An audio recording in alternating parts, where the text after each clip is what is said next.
Hello，大家好，又係我張心芬師傅啊！嗱，今次咧呢條片咧，想同大家分享乜嘢咧？好快就到觀音借庫咯喎！喂，你有冇諗過今年都同觀音娘娘借個庫、借個運？希望今年咧就係可以即係做到揾大錢、行好運、保工作咧。好啦。一講到借庫咧，其實好多人都會想去試啦，即係攞個意頭啊，攞個彩啦咁。咁首先講啦，即係好多大家成日有啲迷思就係，哇借庫係咪借錢啊？咁真係借咗錢你要還，咁點還啊？喂，等陣先，搞清楚一個概念先。觀音開庫咧，其實係講緊咧就係俾啲運氣大家啦。令到大家咧日常生活當中咧，即係如果遇到啲真係麻煩事啊、艱難事啊唔係一定淨係講錢㗎，可以係工作啊、人事關係啊、健康啊，好多方面咧都係可以靠借庫呢一個嘅拜神嘅儀式咧去幫到大家嘅。所以大家唔好再有個迷思咧，覺得一定係借錢啊，唔好再諗起個錢字啦，因為觀音佢係一個好慈悲嘅一個神。佢係會俾大家好多唔同嘅嘢，佢會根據你嘅運氣嘅情況啦，而家處於一個乜嘢嘅環境咧，而去作出一個嘅幫忙嘅喎，所以唔好淨係講錢啦。好啦，講翻正題先，今年借庫啦，大家最關心嘅就係師傅話今年借庫咧，究竟咧係乜嘢？我哋做咗係會令到我係借得比較成功啲啦，或者係我可以借到最多嘅運氣啦咁。咁有啲嘢咧係真係需要咧，大家係事先你去觀音廟之前咧，我哋要做少少功夫咧，係去準備好咧點樣可以真係搶到最好嘅運，借到最多嘅運翻嚟嘅。咁有啲工具咧就需要準備喎，準備咩咧？望一望先首先你要準備一個利是封我知道咧，一講利是封嗰樣嘢咧，大家就會好多迷思啦。咩顏色啊？咩大細啊？有冇咩公仔啊？花紋啊？停定先，唔好諗得咁複雜。我淨係需要一個利是封。唔使一定要好似咧，我而家揸住呢個利是封咧係紅色嘅喎。咁你可以係任何嘅利是封，紅色又得啦，金色又得啦。咁啱啱都係過年時啦。通常咧，我借庫嘅時間咧都係挨近咧係農曆新年之後嗰啲時間嚟嘅。咁好啦，借庫準備一個利是封，記得我得一個要求嘅啫。個利是封咧就係長身一啲啦，我哋長嘅利是封啦，顏色冇所謂嘅，紅色又得，粉紅色又得，金色又得，你自己中意就得㗎啦。一個要求，個利是封要新嘅，要新嘅利是封。好啦，另外咧咁咧就準備咧一張紅紙啦。呢啲係我哋最傳統呢一種嘅紅紙喎。一面係紅色啦，另外一面咧就白白地嘅，呢個最傳統嘅一張紅紙。如果你話我真係買唔到呢啲紅紙，全張底面都紅得唔得？得，冇問題。OK， 張紙大細咧，我冇要求嘅，只不過就係話要寫齊上邊一啲嘅資料啦。我擺前少少大家睇到啦，師傅寫咗啲嘢喺度嘅。呢個係個板嚟嘅，要寫咩咧？例如你個名啦，譬如師傅去借庫啦 ，OK， 咁就會寫咗師傅個名咧，張心芬。咁跟住咧，你分別見到咧年月日時係咪？好啦，需要寫你嘅出生嘅年份、月份、日期。如果知道時間嘅就寫時間，唔知道嘅就由得佢。好啦，咁下一個迷思係咩師傅寫新曆定係寫舊曆咧？如果你係寫新曆嘅，就全部寫新曆；係寫舊曆嘅咧，就全部寫舊曆。你唔好又新曆又舊曆撈埋一齊，咁即係你張身份證啲基本資料有錯誤喎。咁觀音點樣可以派福賜福俾你咧？咁呢度要留意咯。仲有我知道咧有啲朋友仔好叻嘅，師傅我寫我個生辰八字落去得唔得？梗係得啦，絕對可以嘅。咁你識得寫邊樣你就寫邊樣落去啦。寫好咗之後，最精警就唔該後邊嗰3句咧一定要寫嘅，睇住咯，寫咗嚟。有本有利，有借有還，再借不難。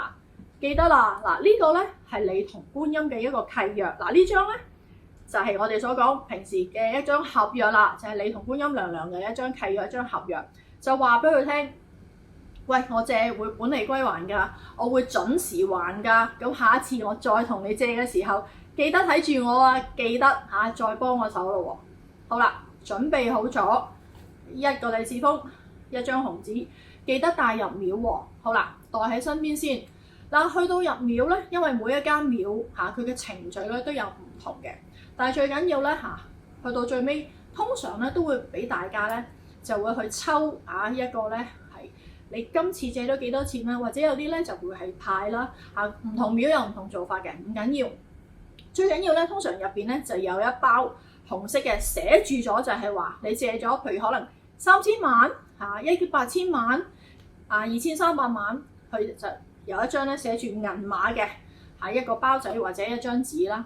記得啦，唔該你哋寫咗之後嗰張紅紙連埋呢一張寫咗借幾多錢呢張庫咧，記得唔好俾人睇喎。嗱，俾人睇就唔靚噶啦，咁跟住就會點啊？破財咯！嗱，記得啦，連埋呢張紅紙，連埋借庫借翻嚟嗰張講咗幾多錢，一齊擺落個利是封裏邊。咁跟住咧，你哋會裝香嘅係咪？記得啦，用少少自己嗰一炷香裏邊燈少少香灰。香灰又唔好燉埋啲火舌落去喎，少少香灰燉落去，整好晒之後，即刻封口封好。成個封好咗唔使黏膠紙冇所謂嘅 ，OK。總之封好咗之後點啊？可以嘅就當場咧就擺翻落自己個銀包不過由於啦，通常借庫啦就比較人多啦，大家唔使心急嘅，即刻收埋收埋個袋裏邊，好似我咁樣 ，OK。擺好咗 ，OK。翻到屋企將佢即刻擺落你自己嘅銀包裏邊，袋好佢。咁當然啦，銀包可能有時比較細啦，咁個利是封咁大，可唔可以摺啊？當然可以摺好佢啦。記得啦，唔好俾人睇啊！如果唔係，冇晒㗎啦。呢個係個精髓之一。袋完咗1年之後，到下一年我哋講每年啦我都會俾一啲還神嘅時間大家㗎嘛。咁當然啦，大家都好關心咧，幾時還神最好嘛？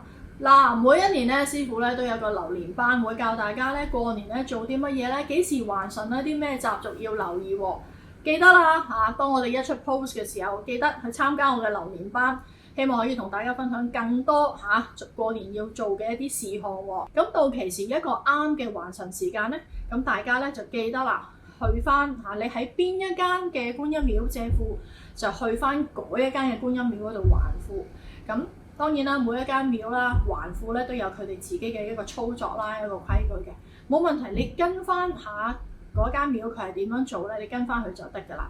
不過記得真係有借有還啦。如果唔係，出年冇你份㗎啦。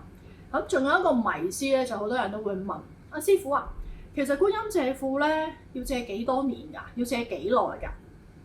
一般嚟講啦我哋觀音借庫咧就通常咧就係3年咁樣去嘅。咁即係話你連續借咗3年之後，咁你可以停一停啦，或者係3年、6年、9年，咁之後你再停都冇所謂嘅。咁唔係一定要咧係永久不停地借。咁當然啦，你覺得咦幾好喎，唔錯喎，咁你就唔好計咩3年6年9年咁樣計落去啦，你就一路當係一個為自己添福添運嘅一個拜神嘅一個儀式動作啦。其實冇問題嘅，佢唔會限你話真係你借得多唔俾你啦，你由得你啦，你自己可以搞掂，冇呢樣嘢嘅。因為觀音借庫本身佢開庫就係希望可以幫到大家嘛。借庫嗰個典故咧就唔特別講啦，因為我知道你哋最想知道師傅乜嘢時辰借庫係吉時啊。留意啦，啱啱開庫嘅時間夜晚黑11點到1點夜晚黑嘅11點到1點咧就係一個吉時。另外嘅一個吉時咧就到第二日朝頭早5點鐘，朝頭早5點鐘到7點都係一個吉時。咁好啦，大家都話師傅咁咧我就去唔到嘅呢個時間。第一有多人啦，或者係個隊排得太長啦，太早我又唔方便去啦。咁可以仲有個乜嘢吉時最後一個我哋講比較次等少少嘅一個吉時係幾多點咧？就係中午嘅11點到1點，中午嘅11點到1點。俾咗3個時辰大家噶咯喎。你哋因翻嗰個時辰，盡可能咧就係嗰啲時辰裏邊入廟，唔係要完成個動作，係入廟入到廟裏邊去祈求觀音娘娘幫手，令到大家今年點行運咯，工作順利啦，身體健康啦，合家平安。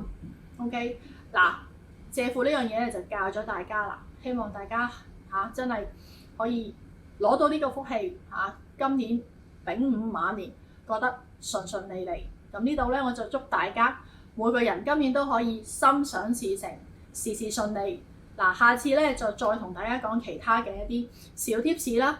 喂，記得like、share 同埋點讚，仲有做咗會員未啊？快啲做會員啦！